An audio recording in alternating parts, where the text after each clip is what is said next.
A very good evening to all our viewers and welcome to this Sunday's edition of Primetime News coming to you live from our Newsfirst studios in Colombo. I'm Arundhati Mudanayaka. And I'm Sandro Ferdinando. Let's take a look at your headlines for tonight. The headlines on Newsfirst.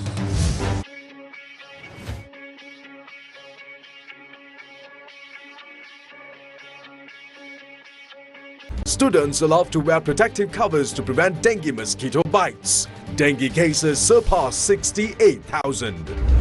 People's Joint Opposition Alliance warns of future arrests under their government.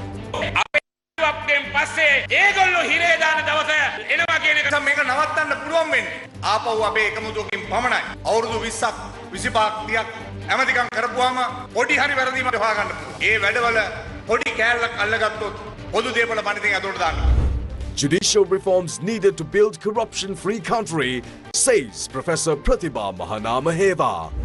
Ambalangoda SJB Pradesh Sabha member remanded over firearm possession. US strikes 140 Iranian targets as tensions escalate.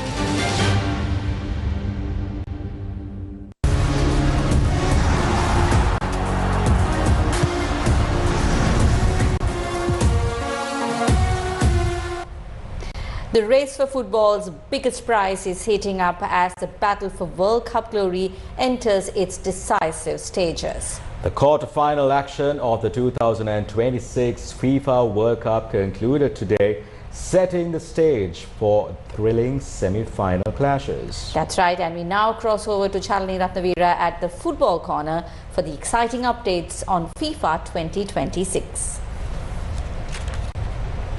The race for football's biggest prize is heating up as the battle for World Cup glory enters its decisive stages. The quarter-final action of the 2026 FIFA World Cup concluded today, setting the stage for thrilling semi-final clashes. Harry Kane-led England have stormed into the semi-finals of the 2026 FIFA World Cup after edging past tournament sensation Norway in a dramatic quarter-final clash. Played in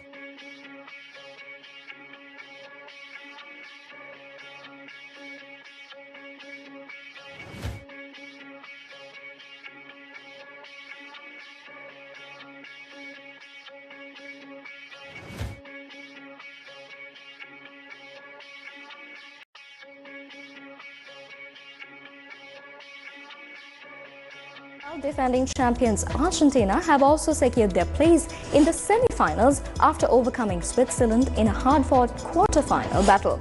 The victory sees Argentina reach the World Cup semi-finals for the second time.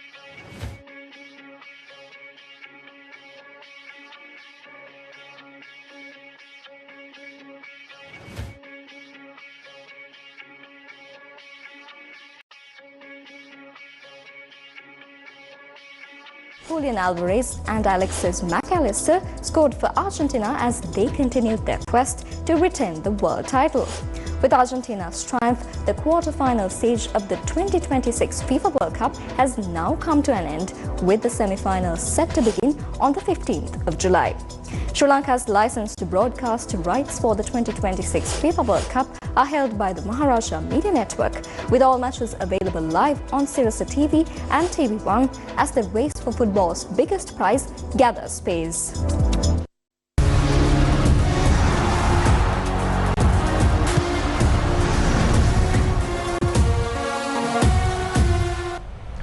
In local news, the Ministry of Education says students will be allowed to wear additional clothing that covers their arms and legs alongside their school uniform to help protect against mosquito bites.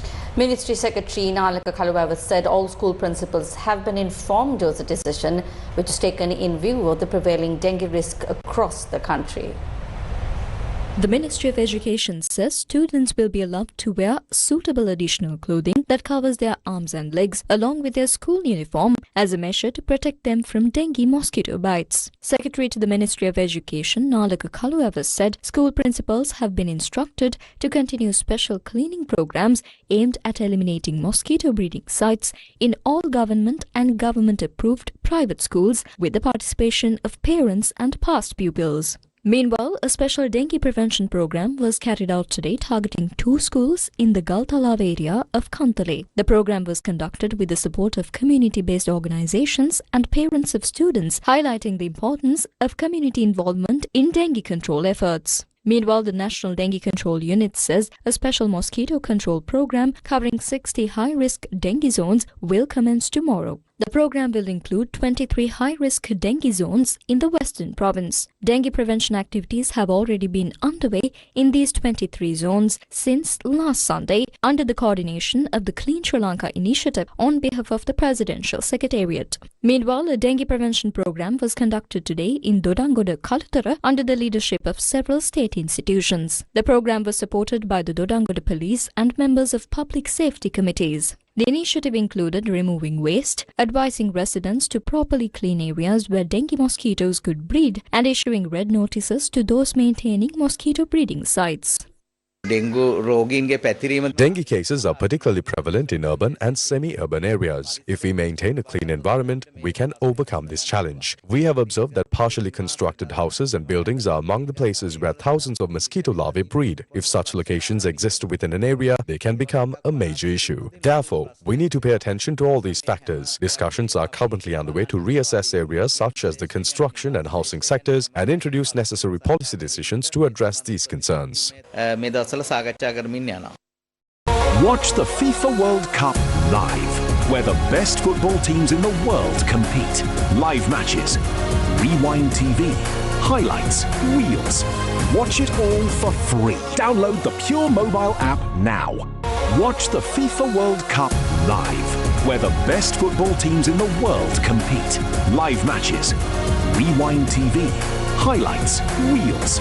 Watch it all for free. Download the Pure mobile app now.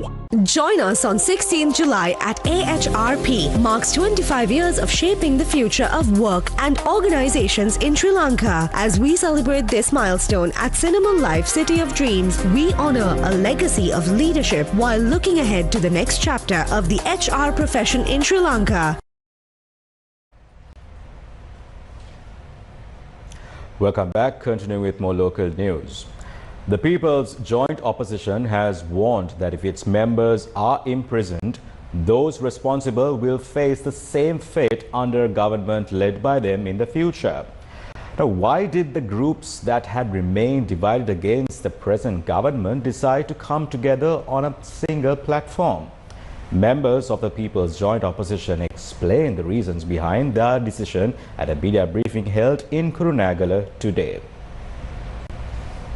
Members of the People's Joint Opposition have expressed strong opposition to the proposed reforms aimed at improving the efficiency of the justice system, including the expediting of court proceedings. Sri Lanka Freedom Party MP Chamara Sampath Dasanayaka, Samik Jana Balavegya MP Dayasiri Jayasekara, New Democratic Front MP Rohita Begunawardana, along with Professor G.L. Piris, Nimal Siripala De Silva, Pial Nishanta, Lasantala Giavanna, Premanath C. Dolavatta, Jayaratna Herat, Akila Viraj Karyavasam and several others participated in the seminar held today.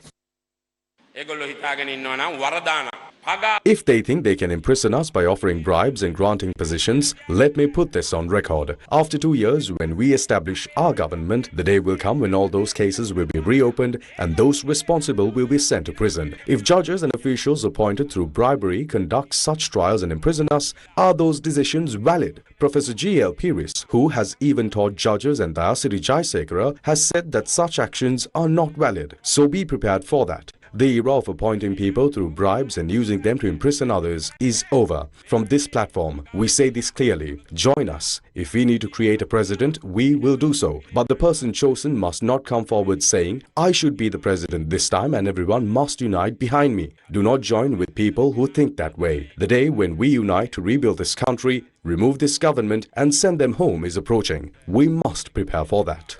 එකතු වෙලා මේ රට හදන මුන් එළවන මුන් ගෙදරින් මෙතනින් පන්නන දිනේ ළඟ ළඟ එනවා ඒකට සූදානම් වෙනවා තමුන්නාන්සලා අද මෙතන මට ලොකු පාළුවක් දැනෙන ඒ තමයි අපේ Today I feel a great emptiness here because our colleague Sugishwara Bandara is not present. He is currently in remand custody. This is the first act of political retaliation. Most such acts of revenge could follow, but we will not turn back out of fear. This joint opposition program must be taken forward by all of you.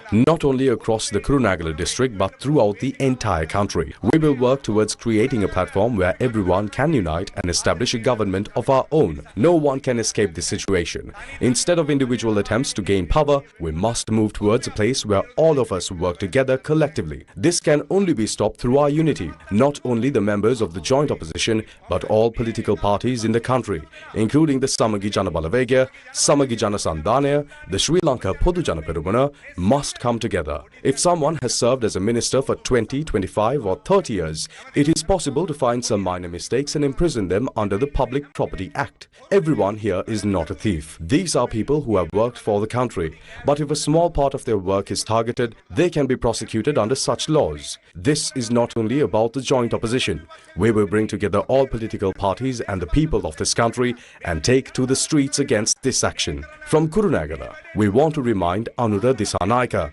do not attempt to proceed with this.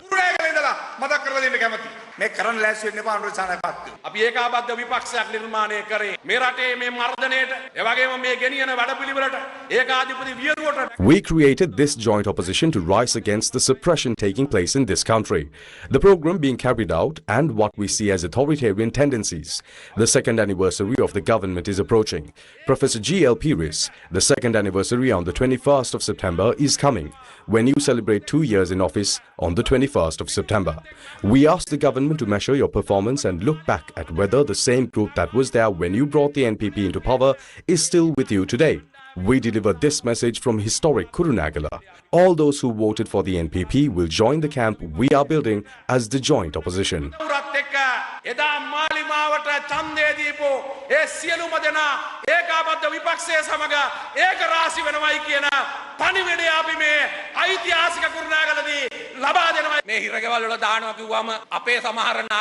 When they say they will put us in prison, unlike some of our leaders who kneel down and plead, please do not arrest me, please do not send me to prison, we will not behave that way. We build this platform to overcome such challenges and to create a country where the rule of law prevails, where justice is upheld equally for everyone, and where a free nation can be built. This is the message we deliver today.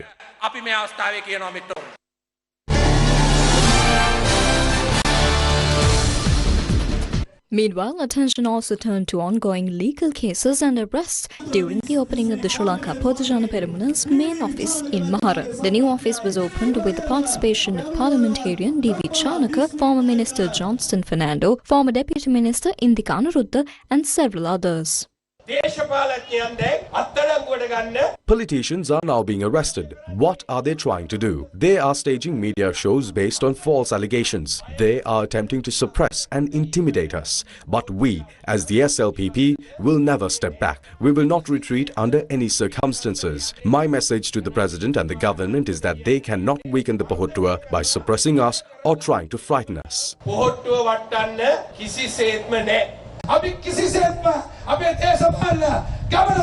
We will never stop our political journey or our efforts to establish a government and appoint a president of our choice. Remember one thing, fear is something the Pohottua does not recognize. Today, whether in city marketplaces, villages, buses, trains or government offices, people are asking who is suitable to lead the country. They are naming Namal Rajapaksa. That is why Namal is being targeted. That is why courts are being used against him. That is why they are bringing in the CID, police and the Bribery Commission.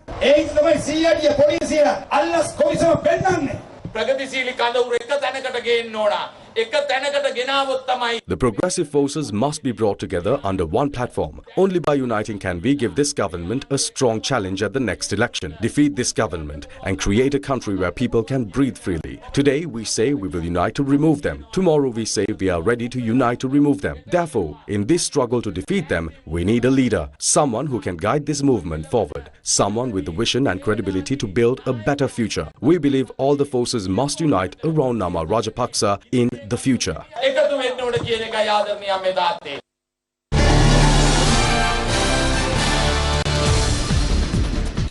Attorney at Law Professor Pratibha Mahanamaheva today expressed his views on the ongoing controversy surrounding the extension of the retirement age of judges during a media briefing. Today, the independence of the judiciary is a very important matter. New magistrates have recently been recruited, which is a positive step. But the question is how we move forward in terms of efficiency. To improve efficiency, the people have given a mandate. That means the people have trusted their sovereignty to Parliament. At present, there is a great deal of discussion regarding extend the retirement age of judges serving in the Supreme Court and Court of Appeal. The most important aspect here is how this is implemented internationally. If we look at other countries, we know that in East Caribbean countries there have been discussions among heads of state to increase the retirement age of judges in their high courts from 65 to 70 years. Bangladesh has also taken similar measures. Among Commonwealth countries, the majority have set the retirement age of senior judges at around 70 years. In some countries, it extends to 71 or 72 years. Such practices are being introduced in various parts of the world today. Should the extension of the service period of judges apply to all courts? I believe the government has also proposed this. There is a serious discussion about extending the retirement age of judges in all courts by 2 or 3 years. If such a change is introduced, it should apply from the high courts down to the lower courts, covering all judges. The people expected the creation of a clean public service free from corruption, fraud and bribery. Therefore, the institutions responsible for creating such a public service are extremely important. We know that under the Anti-Corruption Act, the Commission to investigate allegations of bribery or corruption is carrying out its duties efficiently and fearlessly. That is what the people expected. Basically, this mechanism must continue moving forward. Moving forward in this direction is what public sovereignty means. Ultimately, who holds the highest authority? It is the people. We know that Sri Lanka has improved its position in corruption perception indicators. The country has also made progress in peace-related indicators. At a time when these developments are taking place, the most important task is to ensure the independence of the judiciary. වැදගත්ම කාර්යය තමයි අධිකරණයේ ස්වාධීනත්වය ආරක්ෂා වෙන්න ඕනේ. දැන් අපේ රටේ මිනිස්සු පසුගිය ඡන්දෙදි ජනවරම ප්‍රකාශය කළේ දූෂිතයන්ට එරෙහිව දඬුවම් දෙන්න කියලා. ඒකදී අධිකරණ පද්ධතියේ කාර්යක්ෂමතාවය අත්‍යවශ්‍යයි. ඒක කරන්න පුළුවන් කොහොමද? මේ අධිකරණයේ මිනිස්සුන්ගේ කාර්යදී කිරීම ජනවරමට එකඟද නැද්ද? එක දෙයක්.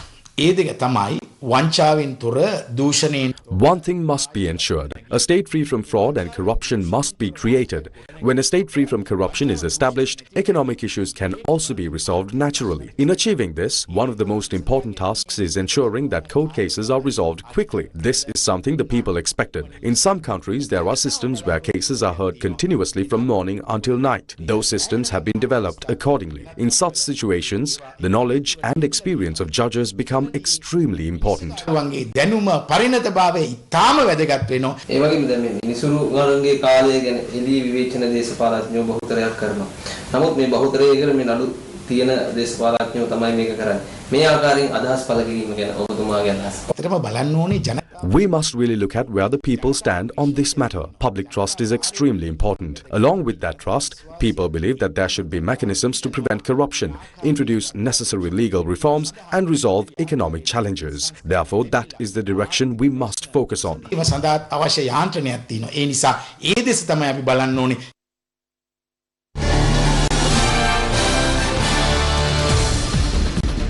Uvindu Vijayveera, the leader of the second generation, says that the government must intervene through both Parliament and the Executive to implement necessary measures to expedite legal proceedings.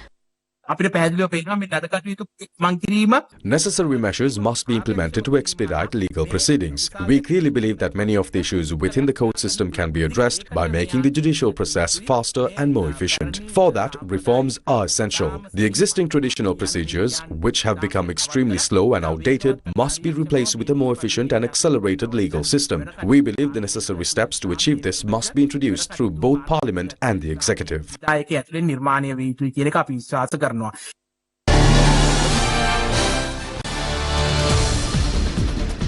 National People's Power parliamentarian Kitnan Selvaraj says that many opposition representatives who oppose efforts to strengthen the judicial system are involved in some form of illegal activity.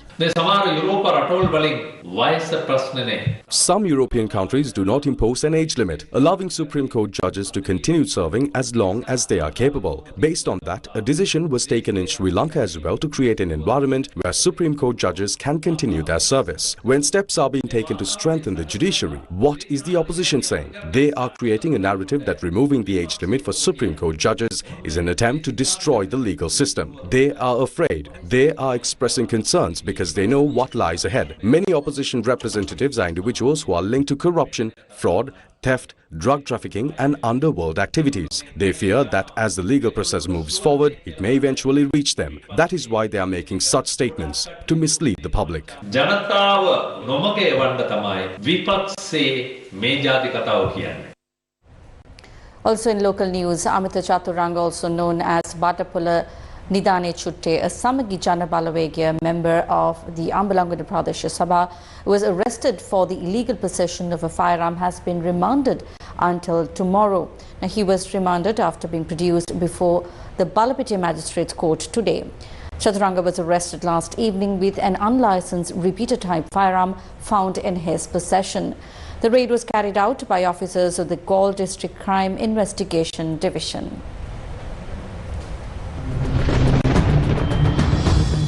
Weather first. Heat index, the temperature felt on human body remained at caution level in several districts today. Meanwhile, the Department of Meteorology has issued an advisory for strong winds and rough seas. Shalini Ratnavira is ready to bring you the latest weather update.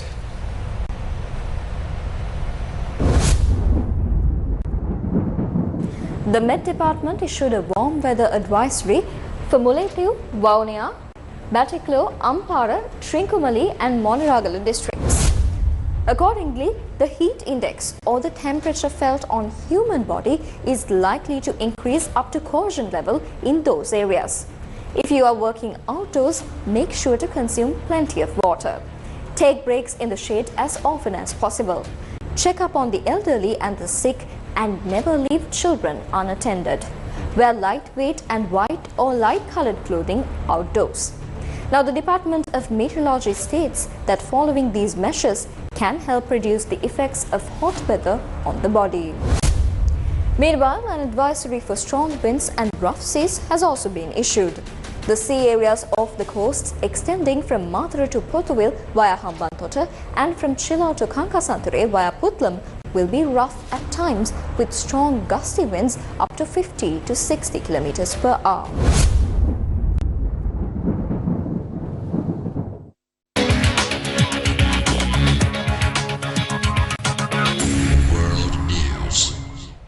Moving on to news overseas now, the Strait of Hormuz is once again at the center of rising tensions in the Middle East. After a fresh escalation between Iran and the United States, fears are growing that the fragile ceasefire could collapse and the region could be pushed back into a wider conflict. Omid Rabikon joins us with the latest details. Yes, now taking a look at the latest developments from the ongoing Middle East. Now, with Iran announcing restrictions on the Strait of Hormuz and the US carrying out further strikes, global concerns are mounting over the security of energy supplies and international shipping routes. The US Central Command, or CENTCOM, a little while ago announced that the Strait of Hormuz is open to all vessels seeking to lawfully transit the international waterway. CENTCOM added Iran does not control the strait and alleged traffic is flowing. Now, the US Embassy in Oman has also warned American citizens to shelter in place if they are in the city of Duqm and the governorate of Musandam due to recent activity in the Middle East. The embassy said people wanting to leave the Middle East can receive assistance from the US government as it provides the latest information about the departure options. The latest developments come amid the exchange of heavy missile and drone attacks between the US and Iranian forces, with Tehran targeting US facilities in states across the Gulf today and saying it had again closed the vital Strait of Hormuz. Now, as regional powers closely monitor the unfolding crisis, the question remains: are Iran and the United States heading towards another direct confrontation? Let's take a look. Iran and Oman have agreed to continue political and technical discussions on maritime security and the future of navigation in the Strait of Hormuz. Foreign media, citing Iranian Foreign Ministry spokesperson Ismail Baghei, reported that the talks will focus on maintaining maritime safety and ensuring future shipping activities. through the strategic waterway. The discussions are taking place amid heightened tensions in the region as the United States continue to carry out strikes on Iranian targets, raising concerns over the security of one of the world's most important maritime trade routes. The US said it launched a fresh wave of strikes on Iran after Tehran struck a ship passing through the Strait of Hormuz. Iran's Islamic Revolutionary Guard Corps, or the IRGC, said it closed the waterway until further notice and warned of a severe response to US aggression, according to state media. Within hours of the US strikes, the IRGC said they had hit a US base in Jordan, while the United Arab Emirates, Qatar, Kuwait and Bahrain were all responding to missiles and drones from Iran. The IRGC said it targeted a US aircraft carrier logistics and refueling support facility located in Duqm, Oman. It also claimed to have launched missile strikes on a command and fighter jet maintenance facility at Al Udeid Air Base in Qatar, while destroying MQ-9 drone storage facilities and command and control centers at Prince Hassan Air Base in Jordan. However, independent confirmation of these claims is yet to be made as tensions continue to escalate across the Middle East. It comes after incidents earlier this week in which 3 commercial tankers were attacked, prompting an exchange of strikes with the US. US Central Command, or CENTCOM, said it launched a third round of strikes this week after the IRGC blatantly attacked a Cyprus-flagged vessel in the Strait of Hormuz. CENTCOM said the MV GFS Galaxy was unable to continue its journey as a result of significant damage to the engine room. It said that 1 civilian crew member was missing. It also said US strikes hit 140 Iranian military targets, including missile and drone sites, communication networks and coastal surveillance locations. Making a statement regarding the resumed attacks by the US, Iran's top negotiator Mohammad Bagher Ghalibaf said, quote-unquote, the era of unilateral agreements is over. Iran further warned that it will respond firmly to any aggressive actions by the United States, while threatening to target newly established military bases in the region. Meanwhile, the crisis in the Middle East continues to intensify amid the latest exchange of threats and military actions between Iran and the US. US President Donald Trump has claimed that the latest Iranian attacks indicate that the ceasefire agreement has effectively come to an end. However, Iranian Foreign Minister Abbas Araghchi has accused Washington of violating the agreement, insisting that the US was responsible for breaching the terms of the deal. In his first public statement following his father's funeral, Iran's Supreme Leader Ayatollah Mojtaba Khamenei said that seeking revenge against what he described as criminals and disgraceful killers represents, quote-unquote, the will of the nation. Foreign media reported that during recent funeral gatherings, some Iranian mourners displayed banners calling for the assassination of US President Donald Trump. Responding to such threats, President Trump warned that any attempt to target him would result in the United States completely destroying all of Iran's territory. Meanwhile, the Wall Street Journal and other US media outlets have reported that Israel shared intelligence with Washington regarding an alleged Iranian plan to assassinate the American president. However, President Trump said he has, quote-unquote, long been number 1 on Iran's assassination list as tensions between the two nations continue to rise. Qatar's former emir, who revolutionized Qatar out of its Bedouin background to a regional powerhouse, has died at the age of 74, the nation's Amiri Diwan, its top government body, said today.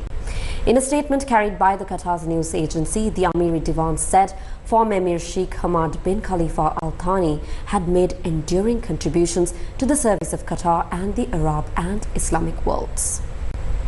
Qatar hosted the men's FIFA World Cup, the world's most watched football tournament. Sheikh Hamad received rapturous applause from fans attending its opening match. His first permanent constitution in 2004 and the introduction of municipal elections in which women were allowed to vote and stand as candidates. In 2013, he handed over powers to his son Sheikh Tamim bin Hamad Al Thani, who was then 33, in a rare abdication by hereditary Gulf Arab. Condolences for the death of Sheikh Hamad.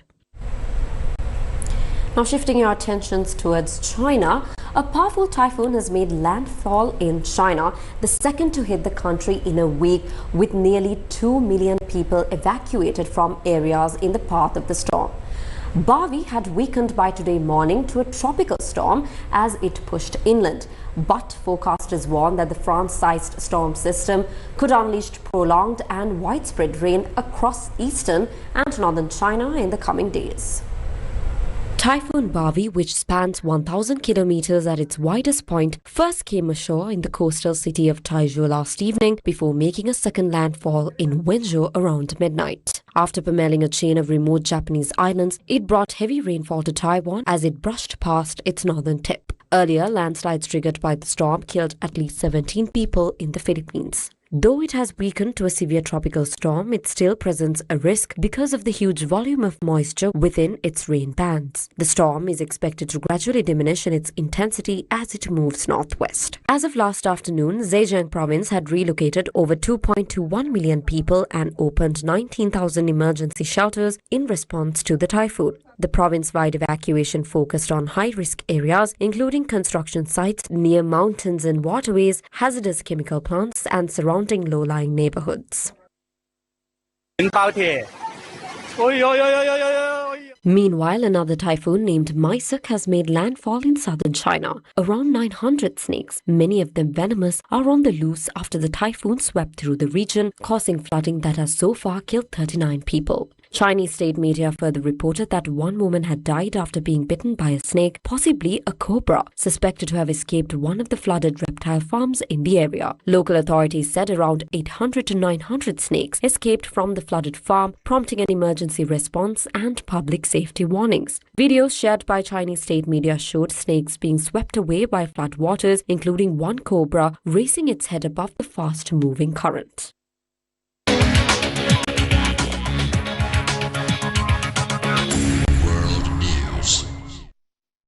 Watch the FIFA World Cup live, where the best football teams in the world compete. Live matches, Rewind TV, highlights, reels. Watch it all for free. Download the Pure mobile app now. Welcome back here with News First. An extraordinary Gazette notification has been issued increasing the registration fees for companies and societies. The extraordinary Gazette has been issued by the Minister of Trade, Commerce, Food Security and Cooperative Development, Vasantha Samarsinghe. According to the new Extraordinary Gazette notification, the registration fee for a private limited company has been revised to 5,200 rupees. The registration fee for a public limited company has been revised to 26,400 rupees. And the fee for the registration of an unlimited company has been revised to 19,800 rupees. In addition, the revised fee for approving a company name is 2,600 rupees. The fee for registering societies has been revised to 3,900 rupees. And the fee for amending the constitution of a society has been revised to 1,900 rupees. The Maris Motor Rally 2026, one of Sri Lanka's premier time, speed and distance motor rally events, is set to return. The organizers officially launched this year's edition at a media briefing held yesterday. Organised by the Maris Stella College All Boys Association, the Maris Motor Rally 2026, one of Sri Lanka's leading time, speed and distance motor rally events, is set to bring together competitors and motoring enthusiasts from across the country for an exciting showcase of motorsport, precision driving and entertainment. Our vision is to help establish Negombo as Sri Lanka's leading festival and heritage tourism destinations. And in doing so, they contribute directly to the local economy and the livelihoods of our people. It will be a powerful demonstration of the strength and the unity of the Maris family across the globe. However, MMR has always been about much more than fundraising. Under this year's theme, MMR 26 Together, we are working hand in hand with the local community to transform MMR into a significant city festival. Together, we are promoting this event internationally, inviting visitors from around the world to experience the unique energy, culture, heritage and hospitality of Negombo. The Maris Motor Rally 2026, set to take place on the 1st of August, promises an unforgettable experience with an exciting lineup of performers headlined by the world-renowned and officially endorsed ABBA tribute band flying in from Australia for a live performance at MMR 26. The Maharaja Media Network will serve as the official media partner of the event. The National Sea and Air Sunday Service 2026 by the Mission to Seafarers got underway today at St. Peter's Church in Colombo Fort. The Mission to Seafarers Annual Sea and Air Sunday for 2026 was held today at St. Peter's Church Fort in Colombo. The service along with the Holy Communion took place today under the participation of Reverend Father Jainath Panditaratna, the Vicar of St. Peter's Church Fort, Reverend Father S. Suresh Kumar, lecturer at Theological College of Lanka in Pilimatalava, and Venerable Perry Breuer, Port Chaplain of the Colombo Mission. The Music Ministry Choir, directed by Ishan Dinelarol, accompanied by Niranjan De Silva, together with the Sri Lanka Navy Band, were in attendance for this special service. The Mission to Seafarers, which was founded in 1856, today remains a society of the Anglican Church, which cares for all seafarers regardless of faith or nationality.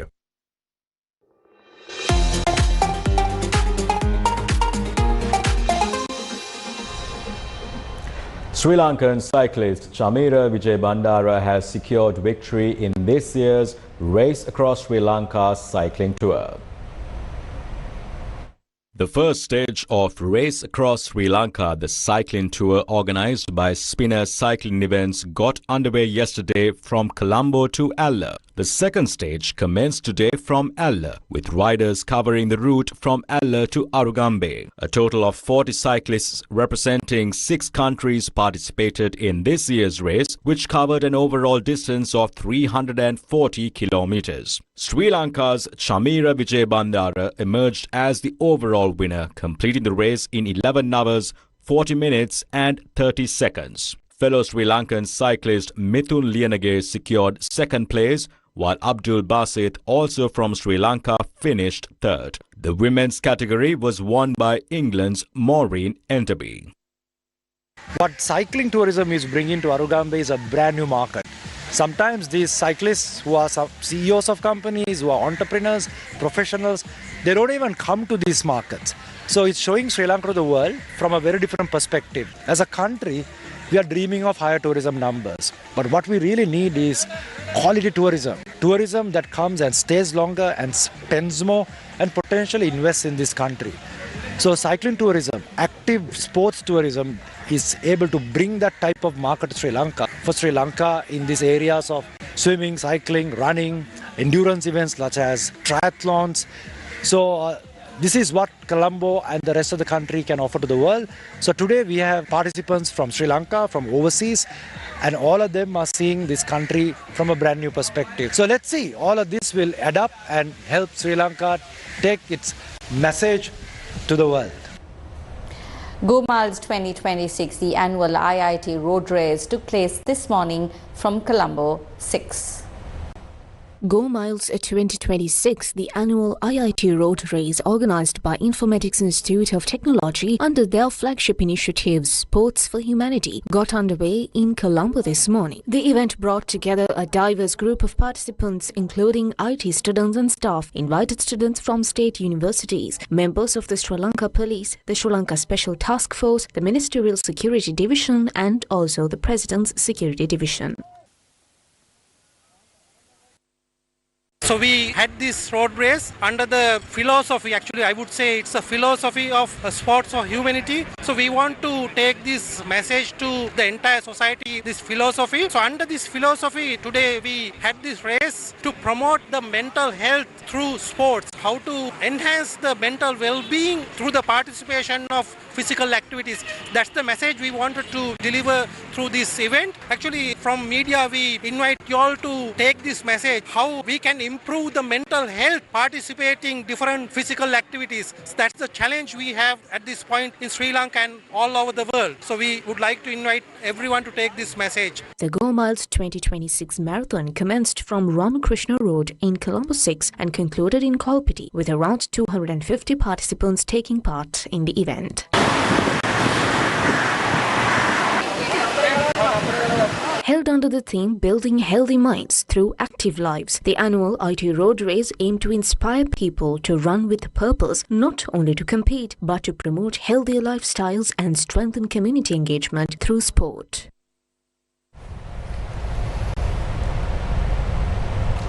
And with that, we wrap up tonight's edition of Primetime News. Thank you very much for joining us. You take care and good night.